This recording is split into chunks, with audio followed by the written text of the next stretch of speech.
Assalamualaikum warahmatullahi wabarakatuh. Bismillahirrahmanirrahim. Alhamdulillahi rabbil alamin. Wa afdhalus salati wa atamut taslim ala sayyidina Muhammadin wa ala alihi wa sahbihi ajmain. Rabbi shrah li sadri wa yassir li amri wahlul 'uqdatam min lisani yafqahu qawli. Subhanaka la ilma lana illa ma 'allamtana innaka antal alimul hakim. Allahumma akhrijna min zulumatil wahmi wa akrimna binuril fahmi waftah alaina bima'rifatil ilmi wa sahhil akhlaqana bil hilm waj'alna mimman yastami'una al-qawla fayattabi'una ahsana. Allahumma ati nufusana taqwaha wa zakkiha anta khairu man zakkaha anta waliyuha wa maulaha. Allahumma arinal haqqa haqqan warzuqna ittiba'ah wa arinal batila batilan warzuqna ijtinabah. Allahumma anfa'na bima 'allamtana wa 'allimna ma yanfa'una wa zidna ilma wa huda amma ba'd. Alhamdulillah, muslimin muslimat, hadirin hadirat yang saya hormati.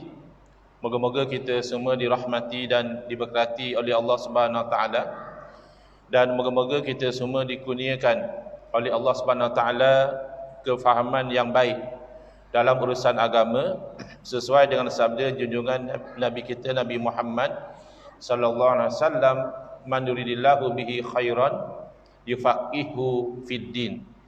Barang siapa yang Allah nakkan dengan dia kebaikan, nescaya Allah beri dia faham dalam urusan agama.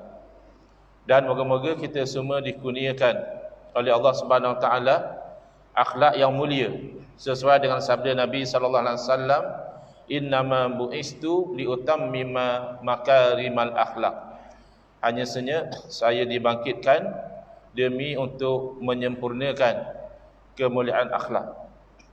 Baik, insya-Allah malam ni dalam kuliah maghrib ini kita memfokuskan tentang peristiwa Isra' Mi'raj dan kaitannya dengan pembahagian hukum, ya, insya-Allah. Dalam tempoh saya tengok sini Isyak masuk 8.35. Makna lebih kurang dalam setengah jam lah.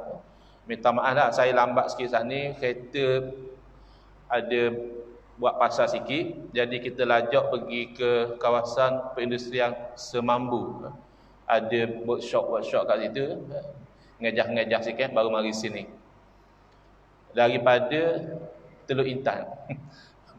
Kita duduk di Wangsa Maju, tapi pagi saat ni ada program di masjid daerah Teluk Intan sampai pukul 12 tengah hari. Jadi bergerak mari ke Kuantan, berhenti apa gitu semua, kereta pula buat pasar, lambat sikit. Tapi insya-Allah dan kita cover apa yang kita nak cover dalam tempoh sebelum Isyak ni. Baik, kita baca dulu ayat Al-Quran yang berkaitan dengan peristiwa Isra' Mi'raj ini, iaitu firman Allah Taala dalam surah Al-Isra' ayat pertama, Subhanalladzi asra bi'abdihi lailam minal masjidil harami ilal masjidil aqsal ladzi barakna haulahu. Maha suci Allah yang telah menjalankan hamba-Nya. Walaupun sebut hamba, tapi nisbah pada Allah jadi mulia kan? Kalau sebut direbar pun, direbar istana lain macam tak banding dengan direbar mana? Direbar istana, direbar sultan, oh naik darah sebab nisbah pada sultan, walaupun direbar saja. Apatah lagi nisbah pada Allah Taala, iaitu Nabi kita Nabi Muhammad sallallahu alaihi wasallam diperjalankan lailan pada waktu malam. Dari mana ke mana? Daripada Masjidil Haram ke Masjidil Aqsa alladzi barakna haulahu. Yang mana Masjidil Aqsa ni Allah Taala berkati di kawasan sekitar dia. Apa tujuan? Linuriyahu min ayatina, supaya kami boleh memperlihatkan kepada baginda sallallahu alaihi wasallam tanda-tanda ayat-ayat kekuasaan kami. Innahu huwas samiul basir. Sesungguhnya Allah Taala Maha mendengar lagi Maha melihat.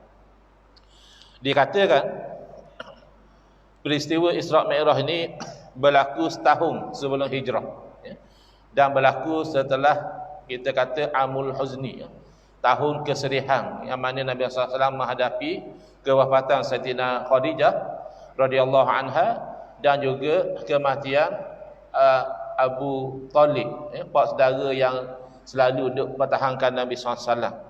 Lalu diangkat Nabi SAW itu pada satu peristiwa yang hebat yang dikenali sebagai Isra, berjalan malang sana, dan Mi'raj, naik daripada bumi ini ke langit pertama, kedua dan seterusnya.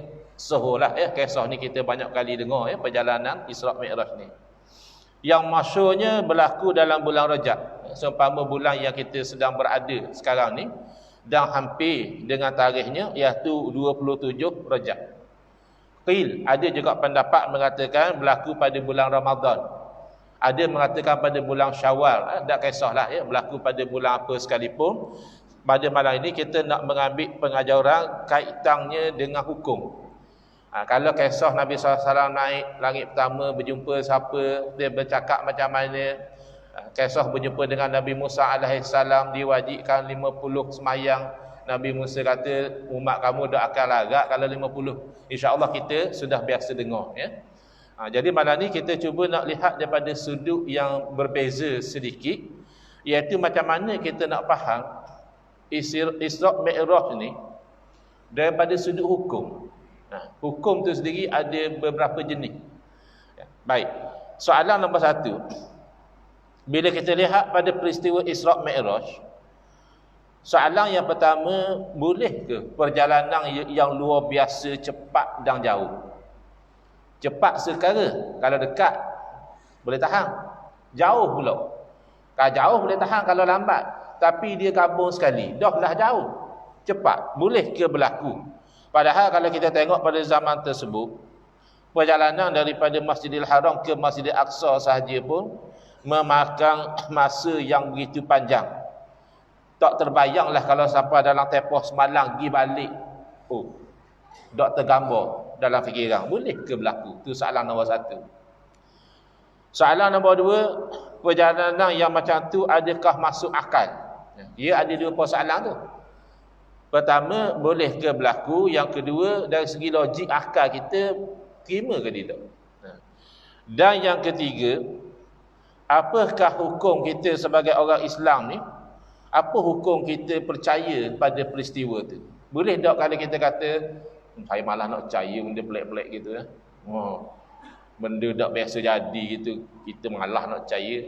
Boleh tak? Kita ada kepilihan nak kata gitu. Ini 3 soalan. Ia akan menjurus kepada 3 jenis hukum. 3 soalan saat ni akan menyuluh 3 jenis hukum. Dan hukum tu apa dia?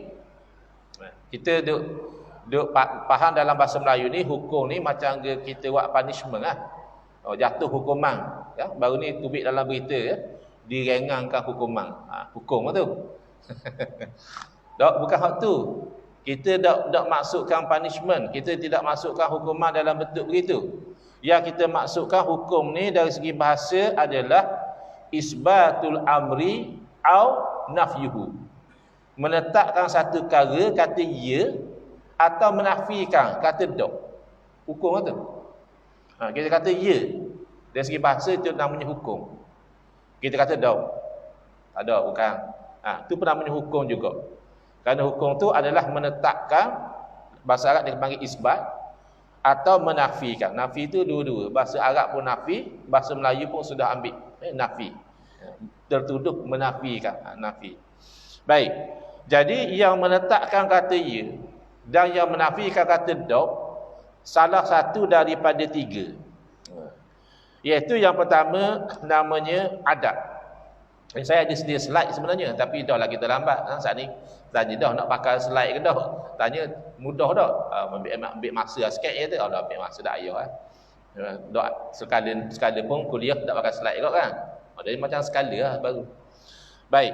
Jadi yang nak kata ya atau tidak itu adalah salah satu daripada 3, maka terbahagi hukum tu pada 3.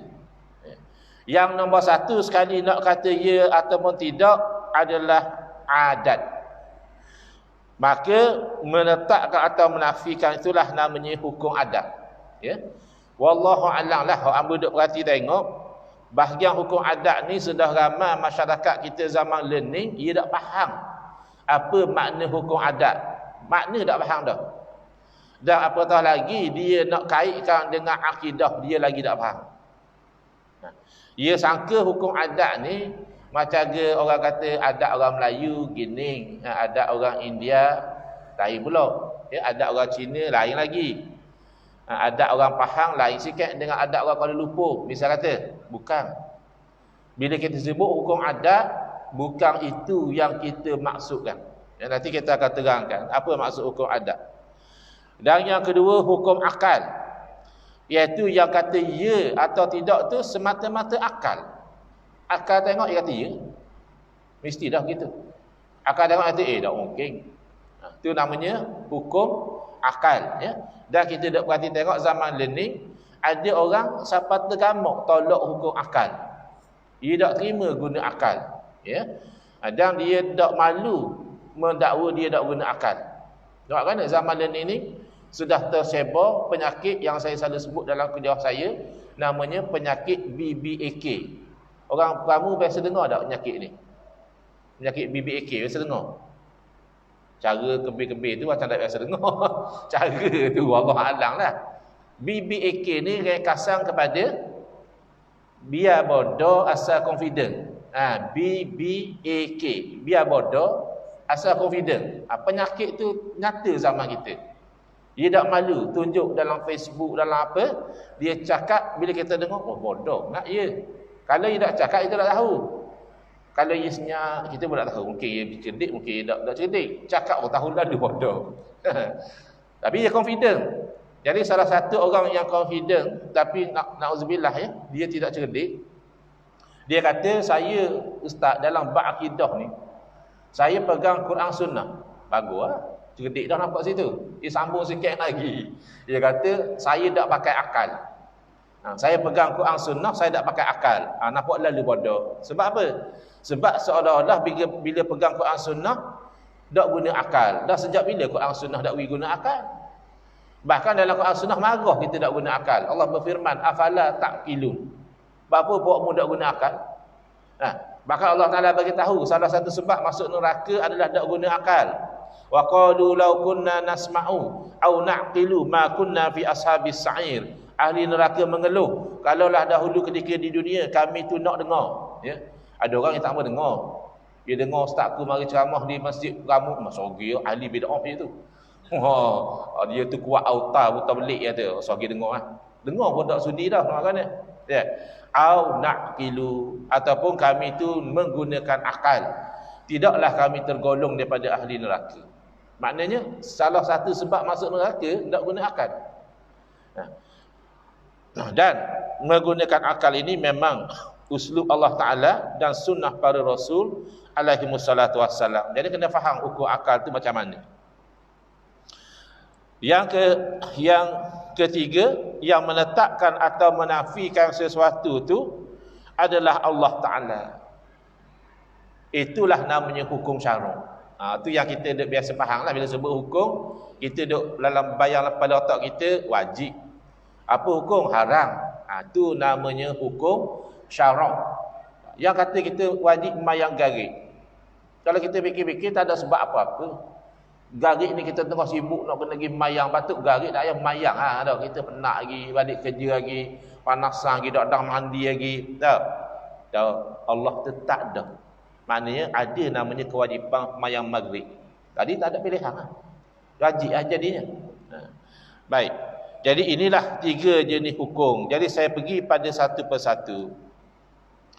Hukum adat ni adalah menetapkan atau menafikan berdasarkan dia perhati tengok apa natijah sesuatu perbuatan. Dia ulang, dia cuba, tengok begitulah natijah dia. Maka dia menetapkan, menafikan berdasarkan eksperimen, berdasarkan percubaan.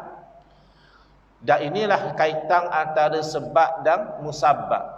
Orang putih kata causal connection. Dia tengok cause and effect. Ini namanya hukum adat. Maka dikaitkan dalam 4 perkaitan. Ya. Hukum adat dikaitkan dengan 4 perkaitan. Ya.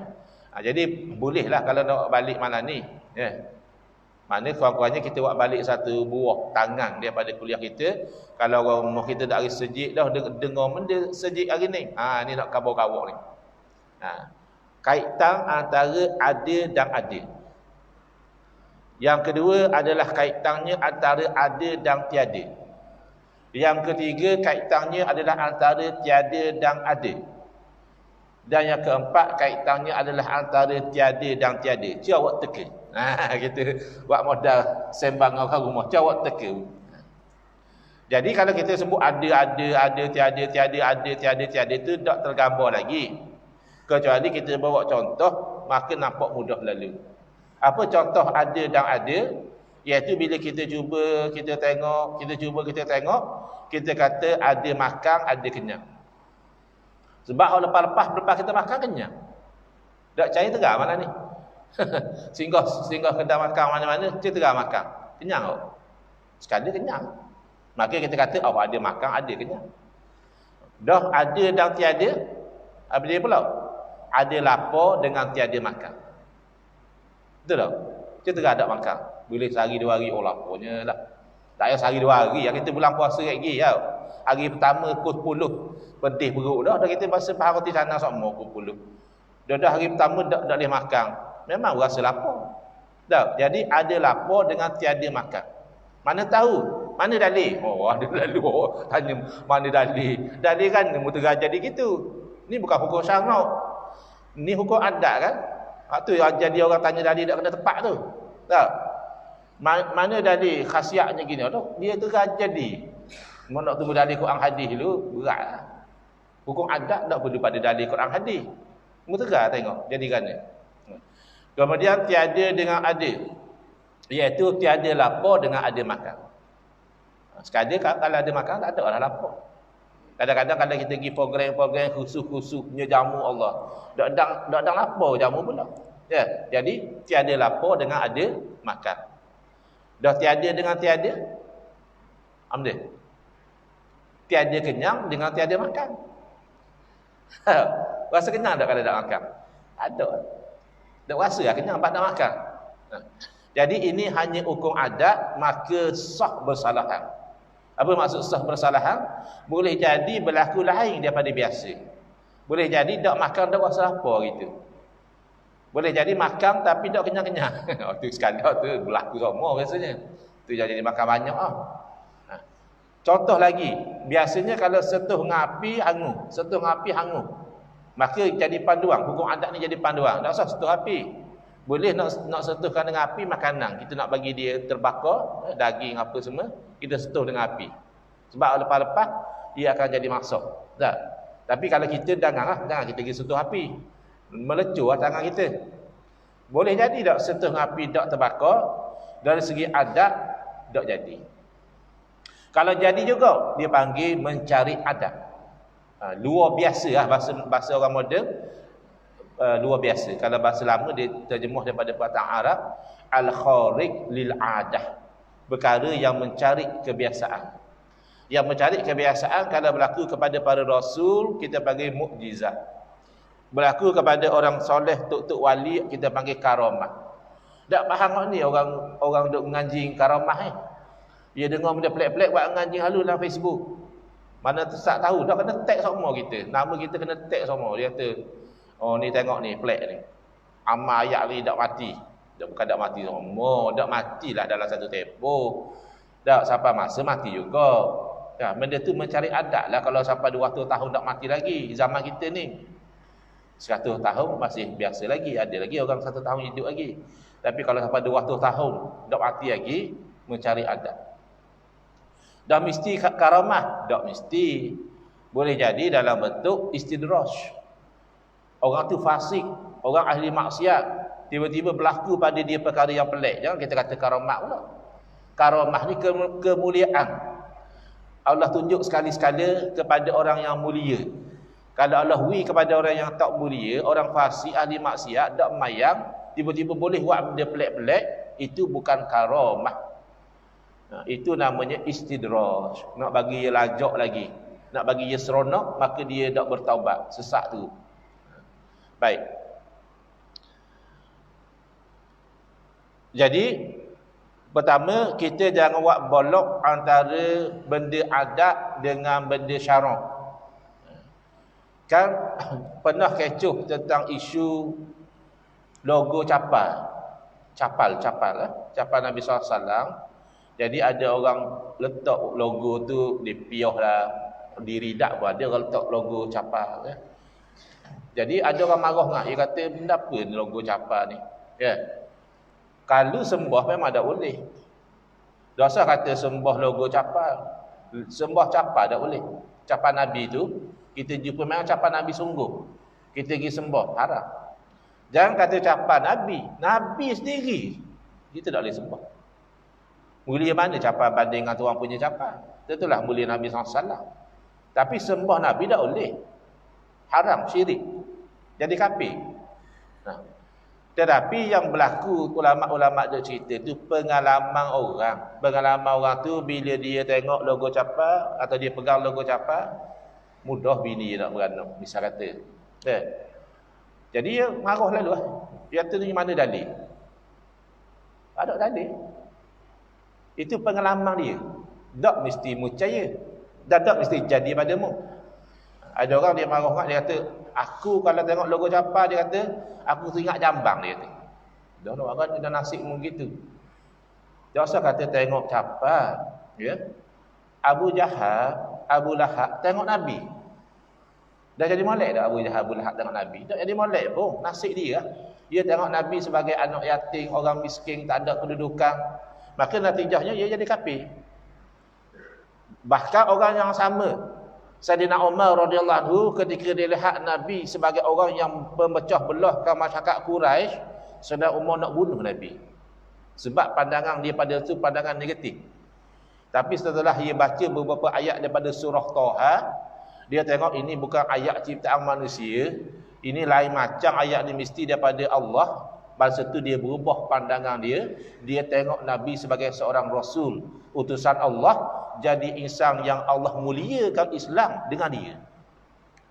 Islam jadi mulia itu dengan sebab Sayyidina Umar radhiyallahu taala anhu. Hakikat Allah lah yang akad Islam, yang jadi sebab Sayyidina Umar. Sebab sudah berubah pandangan dia. Jadi jangan kita duk balas sangatlah. Ada orang sampai marah yang apa tok capal atas kepala. Buatnya gitu. Tok capal atas kepala kita pun tak setuju. Dia tak piyah bang. Cuma piyah dia ada logo capal. Dah kalau piyah dia ada logo sejik, kata dia buh sejik atas kepala. Hancur lah ya, buh sejik atas kepala. Ya buh piyah ada logo sejik. Ada ke orang pakai piyah logo bulang? Ada ke? Dia buh bulang atas kepala ke mana? Oh, dah ambil bulang mana pula buah atas kepala. Bulang duduk atas langit kan? Logo je. Tak? Jadi siapa benci gitu semua jangan. Sebab yang berlaku pada orang tu hanya percubaan dia. Boleh berlaku, boleh bersalahan, ya. Tapi apa sahaja yang berlaku, pemudah beranak, selamat dalam kapal, itu semua adalah dengan ketentuan Allah Taala. Sama gaklah kita berobat, makan Panadol kok hilang pening. Itu sebenarnya hukum adat. Tak boleh kita iktikad Panadol yang menghilangkan secara hakikat. Itu akidah Qadariyah atau Mu'tazilah. Akidah Ahlussunnah wal Jamaah, usaha ikhtiar sebab dan makhluk tidak memberi kesan. Kita makan tu boleh. Dan kita makan tu memang niat kita nak kenyang lah. Tapi iktikad kita yang bagi kenyang adalah Allah. Lesas itu ya. Jadi kalau kita kaitkan dengan Isra' Mi'raj, dari segi hukum adat mustahil. Sebab tak mungkin dengan teknologi yang ada pada zaman itu boleh berlaku perjalanan yang begitu cepat dalam tempoh yang singkat. Tapi yang berlaku pada Nabi SAW bukan adat. Yang berlaku pada Nabi SAW al-khariq lil adat. Benda yang mencari adat, ya, mukjizat. Maka dari segi hukum akal boleh jadi. Ya, ada benda mustahil adat, tapi dari segi akal boleh. Contoh mustahil adat, ya. Suami umur 100 tahun, isteri umur 95 tahun. Ya. Tiba-tiba isteri ngandung pula. Boleh anak. Boleh jadi tak dari segi adat? Dari segi adat tak. Hamba Allah tu menopah 20 tahun, 30 tahun dah menopah, nak beranak kan. Dari segi akal boleh. Kerana itu masih termasuk dalam benda yang harus. Hukum akal terbahagi 3. Ya. Benda yang akal tak boleh terima kata tak ada, akal kata mesti ada, itu namanya wajib. Benda yang akal kata tak mungkin ada, tak akan ada punya, itu namanya mustahil. Benda yang akal kata ada pun boleh jadi, tak ada pun boleh jadi, itu namanya jaiz. Faham? Ini hukum akal ni kaitan rapat dengan akidah. Kalau hukum adat, dia kaitan rapat dengan syarak, dengan syariat. Ya. Contoh ya, pisau biasanya melukakan. Pisau tajam biasanya melukakan. Hakikat yang menjadikan luka adalah Allah. Itu akidah. Ada satu orang ambil pisau tajam, ia rodok perut kawan dia. Masuk dalam mahkamah, dia kata, Ya Arif tak boleh kata saya bersalah. Sebab saya belajar di sejid surah, Ustaz khabar, pisau yang tajam tidak melukakan. Yang melukakan adalah Allah Ta'ala juga. Boleh bakar tau? Tak boleh bakar. Sebab bab syarak dia tengok adat. Kebiasaannya pisau yang tajam melukakan.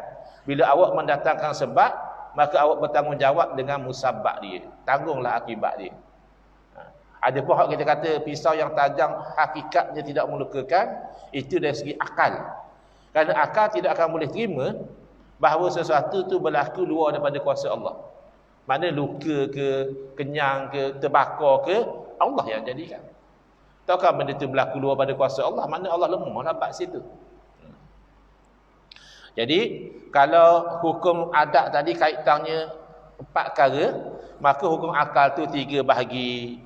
Maka dari segi hukum akal harus berlaku pada Nabi SAW bahawa bagi dia itu berlaku Isra' dan Mi'raj dalam tempoh yang begitu singkat. Harus, bukan mustahil. Sama kot tadi, harus orang perempuan yang umur 95 tahun melahirkan anak. Dan jangan kata orang tu lahir pada mak ayah yang sudah lanjut usia. Yang tak ada ayah pun lahir. Ya, Nabi Isa alaihissalam Allah jadikan tak ada ayah. Jangan kata tak ada ayah, tak ada mak, tak ada ayah pun berlaku pada Nabi Adam alaihissalam. Kalau mustahil tak akan berlaku. Mustahil itu contohnya anak Allah, iaitu Jabatan Mufti Negeri Terengganu memfatwakan Muhyiddin Khawli ajaran dia sesat lagi menyesatkan. Jadi Muhyiddin Khawli ni kita dengar kok dia ceramah dulu di surau dekat rumah Dewasa Maju, nampak juru molek. Tak nampak benda pelik-pelik. 2020 mula jadi lain macam ceramah dia. Jadi kata orang yang kenal dia, tahun 2020 tu ada satu tokoh jepuk nak jumpa dengan dia. Jadi dia pergi, lepas sebulan berubah dia. Bahaya juga saing. Kita boleh terikut dengan saing kita. Jadi lepas berubah tu antara yang dia kata, oleh kerana Allah Ta'ala Maha Berkuasa, kalau Allah nak, Allah boleh cipta anak dia sendiri. Dia tak faham. Kuasa Allah tidak ada kena-mengena dengan benda yang mustahil. Kuasa Allah ni ta'alluq dia, kena-mengenanya hanya dengan benda yang harus. Jadi Isra' Mi'raj tu masih harus. Adapun anak Allah mustahil. Anak Allah mestilah Tuhan. Anak lembu-lembu, anak kucing-kucing. Anak manusia-manusia, anak Tuhan-Tuhan. Dah ada lebih pada satu Tuhan, mana boleh? Dah kalau ada anak Tuhan, dah tahu kan anak Tuhan tak bersifat sebagaimana Tuhan sebelumnya. Ada cucu Tuhan pula. Ada cicit Tuhan. Lama-lama sekapung ada Tuhan. Nak kena buat PRU pula, pilihan raya umum untuk pilih ketua Tuhan. Itu cerita dongeng. Mustahil Tuhan lebih pada satu. Jadi kalau kita faham tu, kita taklah terpengaruh dengan ajaran sesat macam Muhyiddin Khawli tu. Boleh pula Tuhan cipta anak dia sendiri. Tahniah lah pada Jabatan Mufti Negeri Terengganu berani mengeluarkan fatwa yang tepat bahawa ajaran macam itu adalah sesat lagi menyesatkan. Bahkan menghampiri kufur lah kalau kata Allah Ta'ala ada anak. Seminit lagi. Dan yang terakhir adalah hukum syarak. Dah seminit, kita akhir lalu lah. Dari segi hukum syarak, wajib kita beriman dengan peristiwa Isra' dan Mi'raj. Walaupun dari segi hukum akal, asalnya harus je. Benda tu boleh berlaku, boleh tak berlaku. Tapi bila dah diberitahu oleh Rasulullah SAW, dah dicerita dalam Quran dan hadis, maka ketika itu wajib kita tu percaya bahawa berlaku peristiwa yang ajaib itu kepada junjungan kita Nabi Muhammad sallallahu alaihi wasallam. Jadi dah sedang molek masuk waktu Isyak, betul ya? Betul tak? Ke tak masuk lagi? Seminit lagi. Jadi saya simpulkan kuliah kita pada malam ini, daripada peristiwa Isra' Mi'raj itu kita faham 3 jenis hukum. Hukum adat ini berdasarkan kebiasaan, tapi boleh berlaku perkara luar biasa sama ada mukjizat, karamah, maunah ataupun istidraj, sihir dan sebagainya. Yang kedua adalah hukum akal, yang mana benda yang akal tak boleh terima ada, itu namanya mustahil. Akal tak boleh terima kata tak ada, namanya wajib, mesti ada. Akal boleh terima belaka ada atau tak ada, itu namanya jaiz. Maka kuasa Allah hanya takluk dengan yang jaiz, tak ada kena-mengena dengan yang wajib dan mustahil. Dan hukum syarak kita telah tahu melalui sumber dia, Quran, sunnah, ijma'. Kan hukum syarak itu adalah ketetapan Allah, yang itu kita kena tahu bahawa ulama berfatwa berdasarkan dalil. Wallahu a'lam. Bismillahirrahmanirrahim. Alhamdulillahirabbil alamin, wassalatu wassalamu ala asyrafil anbiya'i wal mursalin wa ala alihi wa sahbihi ajma'in. Allahumma shrah sudurana wa ahsin akhlaqana wa azim ujurana wa nawwir qulubana bi nuri hidayatika kama nata'adha bi nuri syamsika abadan abada bi rahmatika ya arhamar rahimin. Walhamdulillahirabbil alamin. Amin ya rabbal alamin wal afu minkum.